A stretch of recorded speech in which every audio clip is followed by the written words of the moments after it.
2026년 1월 14일 목요일입니다.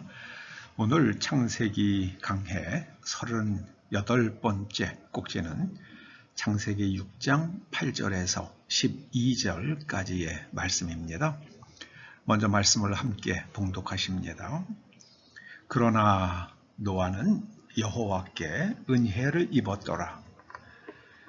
이것이 노아의 족본이라. 노아는 의인이요 당대의 완전한 자라. 그는 하나님과 동행하였으며 세 아들을 낳았으니 셈과 함과 야벳이라. 그때의 온 땅이 하나님 앞에 부패하였으니 이는 땅에서 모든 혈육 있는 자의 행위가 부패함이었더라. 아멘. 오늘 본문에 이런 제목을 붙여봅니다. 온 세상이 부패할 때 어떻게 살 것인가? 온 세상이 부패할 때 어떻게 살 것인가? 11절은 이렇게 말씀합니다. 온 땅이 하나님 앞에서 부패하였다. 그 이유는, 땅이 부패해진 이유는 그 땅에서 살아가는 사람들의 행위가 부패했기 때문이다. 사람과 땅은 깊이 연결되어 있습니다. 사람이 악하면 땅이 황폐해집니다. 동독과 서독이 통일되기 전에 양쪽을 다 여행해 본 분이 있었습니다. 근데 그분이 참 놀랐던 거는요, 그 장벽을, 베를린 장벽을 쌓기 전에는 그게 하나의 길이었습니다. 그러니까 그 가로수들도 한 번에 심었겠죠. 그런데 장벽이 동독과 서독을 가로막고 세월이 몇십 년이 흐르고 났더니 같이 심었던 나무가 서독에 있는 가로수는 크고 그리고 건강하고 또 이파리가 무성했는데 동독에 있는 나무들은 같은 수종이죠. 자라지도 못했고 아주 볼품없더라는 거예요. 같이 심었습니다. 그런데 그 땅에서 살아가는 사람이 어떤 사람이냐에 따라서 그 땅의 나무가 달라지더라는 겁니다. 나무가 달라지더라는 거예요. 참 신기하더라고요.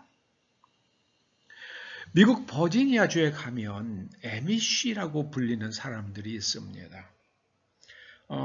우리나라식으로 하면은 거의 자연인의 삶을 사는 사람들이죠. 지금도 마차를 타고 다닌다고 그래요. 그런데 그들이 그 땅에 정착할 때는 그 땅은 아무도 소유하려고 하지 않는 정말 황무지였다고 그럽니다. 그래서 아주 거의 헐값에 그 땅을, 넓은 땅을 사서 그 에미쉬 사람들이 정착을 했는데요. 지금 가보면은 정말 아름다운 옥토, 나무들이 잘 자라고 또 아름답고 그 수종들이 균형을 이루고 있고 잘 조화롭게 다듬어진, 그리고 들판에서는 야생동물이 잘 자라는 그런 땅이 되었다고 그럽니다. 그래서 땅에 어떤 사람이 살아가냐에 따라서 땅이 달라집니다. 11절 이렇게 말씀해요. 그 땅이 하나님 앞에 부패했다. 하나님 보시기에 땅이 황폐했습니다. 생명체가 살아가기에 부적합한 땅이었습니다. 그런데 그 이유는 그 땅에서 살아가는 사람들의 행위가 부패했기 때문이다. 그렇게 말씀합니다. 저는 우리 옆에 있는 중국이라는 나라가 오래지 않아서 그 땅에 사람이 살 수 없을 만큼 황폐한 곳으로 바뀔 것 같아요. 사람들이 어쩜 그렇게 어처구니 없게 행동하며 살아갑니까?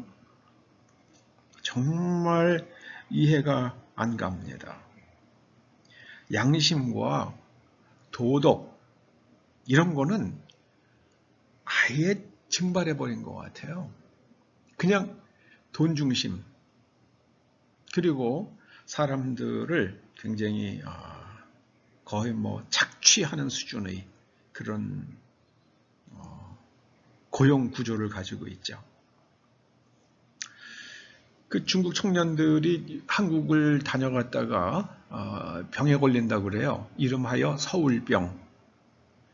근데 그 서울에 가서 그 풍성한 숲들과 그리고 자유로운 공기 그리고 내가 무엇을 하든지 간에 정부가 간섭을 하지 않고 감시를 하지 않는 그런 생활을 한 일주일 정도 하고 돌아가면은 어디 가든지요 안면 인식해야 되고 뭐 통제하고 감시하는 그런 데로 다시 돌아가면은요 서울이 너무 그리워가지고 그 자유로운 공기가 너무 그리워서 시름시름 앓는데요 젊은 사람들이.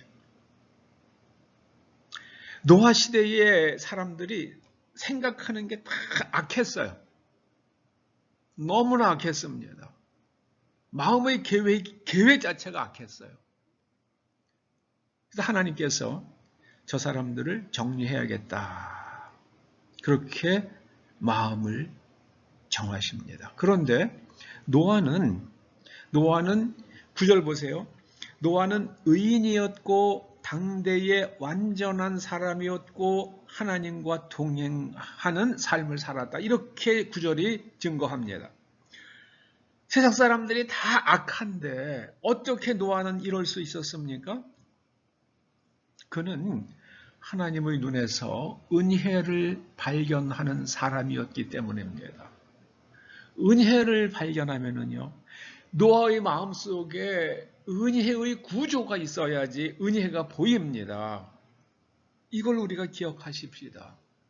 옛날에 그런 말 있잖아요.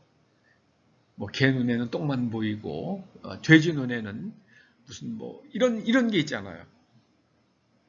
그런 말씀이 있잖아요. 그러니까 노아는 그 마음이 하나님의 은혜를 발견할 수 있었다는 것은 그 마음이 하나님의 은혜에 의해서 완전히 구조화되었기 때문입니다. 노아는 의인이라고 말씀하는데요. 의인은 차딕이란 말을 번역한 겁니다. 차딕은 그 사람의 내면 구조, 곧 세계관과 무엇이 옳은 것인가 하는 진리와 그리고 가치관이 하나님의 말씀과 완전히 일치되도록 재구조화된 사람입니다. 그게 차딕이에요. 그러니까 생각하는, 인식하고 생각하고 판단하고 행동하는 게 하나님의 말씀에 어긋나지가 않죠. 하나님의 말씀이 항상 일치됩니다. 그러한 사람, 하나님께서 사람에게 기대하시는 수준, 그게 바로 노아의 수준이에요. 완전하다는 것은 하나님께서 사람에게 기대하시는 수준입니다. 그래서 완전한 사람, 완전한 자라는 것은 하나님께서 기대하시는 그 수준까지 성장한 사람이라는 뜻입니다. 그 성장의 원동력이 무엇이었습니까? 하나님의 눈에서 은혜를 발견하는 것이었습니다. 잊지 마시기 바랍니다. 세상에 당연한 게 하나도 없어요. 모든 게 생각해 보면 감사합니다. 감사.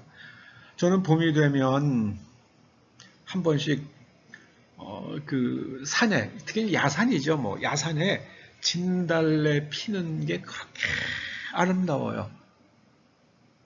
그 진달래는 되게 볼품없는 야산에 그냥 이렇게 쭉 피어나잖아요. 근데 거기서 화려하진 않잖아요. 그런데 거기서 그 큰 나무들 사이로 가지를 뻗고 진달래 꽃을 피워내는 그 모습이 참 아름답고요. 그리고 꽃이 순하잖아요. 그 진달래 꽃 가지고는 진달래 꽃은 먹어도 되잖아요. 독성이 없어요. 그 진달래 꽃은 그렇게 순하고 남에게 해코지도 안 하고 하는 걸 보면은요, 참 정말 볼 때마다 마음이 따뜻해지고 맑아져요. 진달래 꽃을 볼 때마다.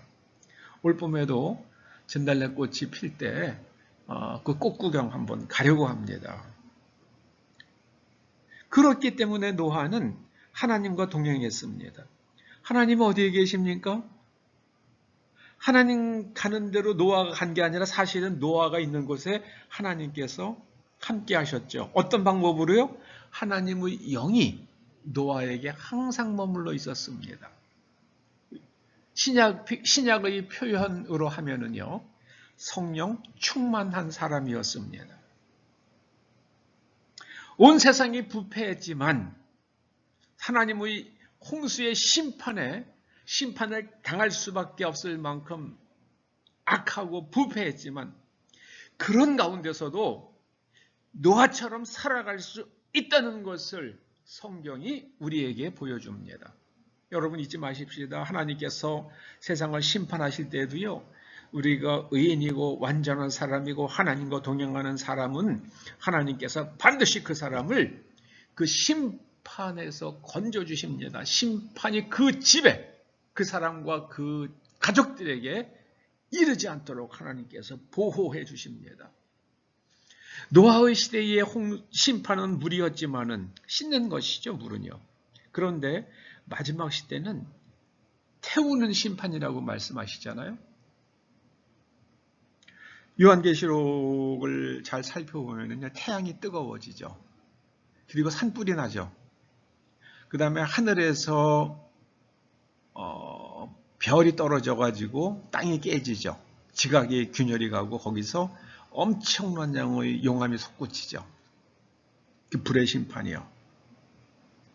여러분, 온 세상이 부패할지라도 우리는 노아처럼 의인이요 완전한 사람이요 하나님과 동행했다는 이 세 가지의 삶의 방식을 반드시 기억하십시다.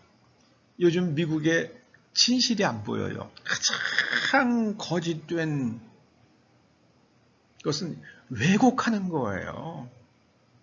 왜곡하는 거예요. 정말 왜 그런지 모르겠어요. 우리나라도요, 정말 왜곡해요. 언론 그 왜곡의 정말 왜곡해요. 정말 가슴 아파요. 정말 가슴 아파요. 있는 대로 저는 진실하게 살아가는 우리와 우리의 후손들 되어서 하나님께서 세상을 불로 심판하실 때에도 이 땅은 하나님의 은혜의 장중에 있기를 간절히 소원합니다. 기도하시죠.